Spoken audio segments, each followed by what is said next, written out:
If you've already subscribed, then join the tribe by clicking the bell. Get notifications every time a new video comes out.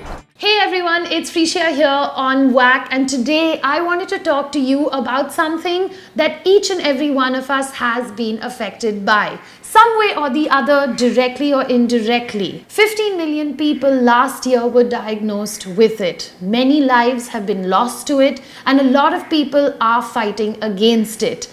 Tons and tons of money is also being spent today to try and find a cure for it. On World Cancer Day, I wanted to talk to you about cancer, but more importantly, why is it that there is still no cure for it?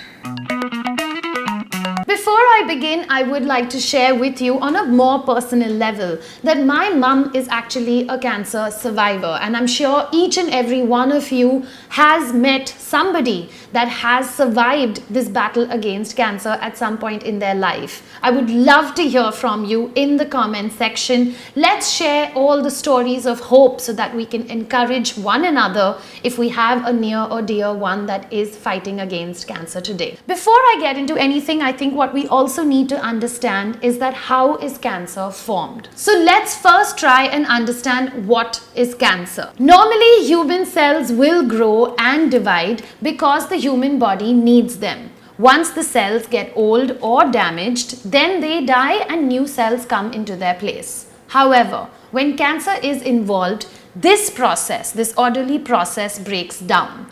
The old cells or the damaged cells, instead of dying, they survive, and more extra cells start forming along with them. And it is this process where these extra cells start dividing without stopping that they can turn into a growth or a tumor. There are various types of cancer today, and as you can see, the list is very, very long. But the one thing that all of them have in common is this uncontrolled cell division.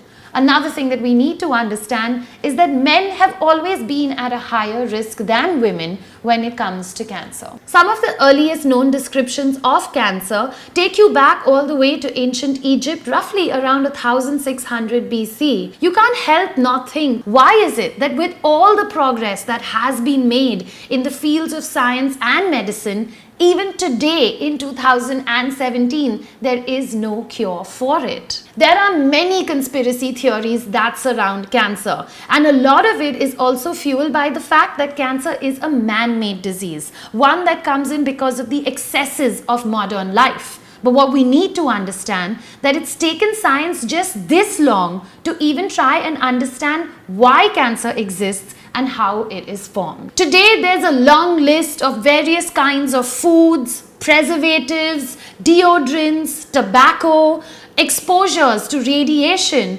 even mobile phones and Wi-Fi. Those are some of the things that they are saying causes cancer. Punjab in India, in fact, is known to be as the cancer belt of our country, where out of 33,000 people that were diagnosed with cancer, 15,000 of them just came from the region of Malwa. They are saying that high levels of pesticide as well as uranium is one of the causes in Punjab. Today, many people believe that the cure for cancer exists, but it's being kept as a big secret from the general public only because of the billions and billions of dollars that are being spent towards cancer treatment. But who do you believe? Does this actually come just from a psychological need that no, how can it be that it takes away so many lives and that science and technology still have not been able to find a cure? I think what we need to understand is that there is no single cure for cancer.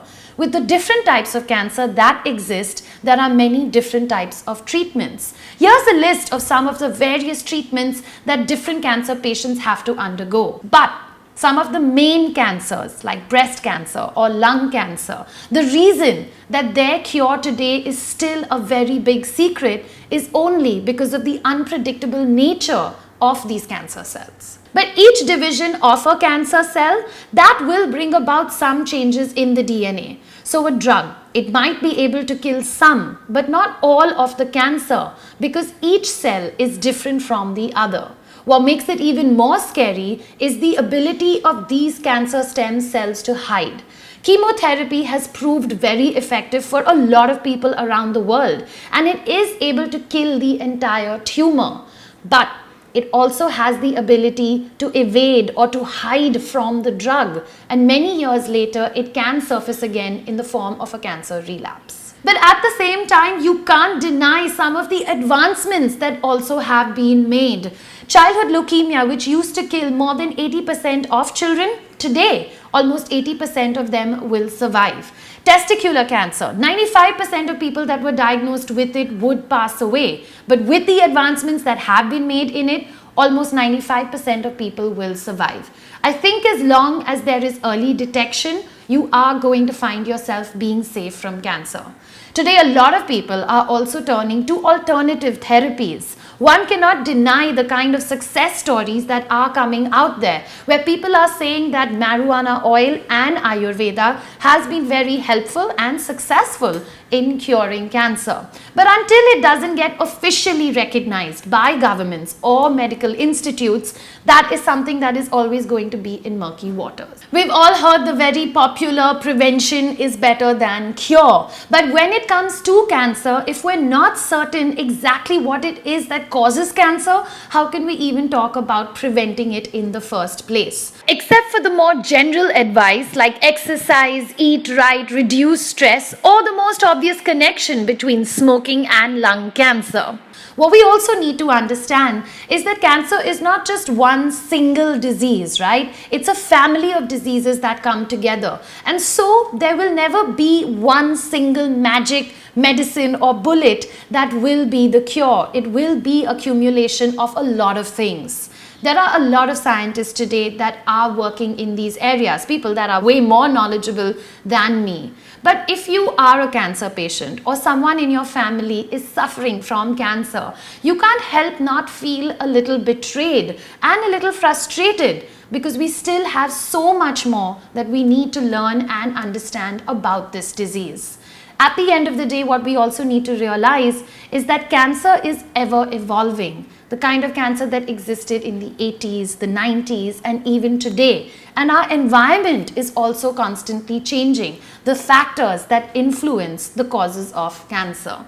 I'd love to hear from each and every one of you in the comment section below. Don't forget, there's all my social media handles as well. There's Facebook, there's Twitter, there's Instagram. I know that we're going to have a great conversation about this. Share this video and help also share this awareness, because a lot of questions are there in all our minds, and hopefully this can answer a few of those. I'm going to catch you guys again very soon.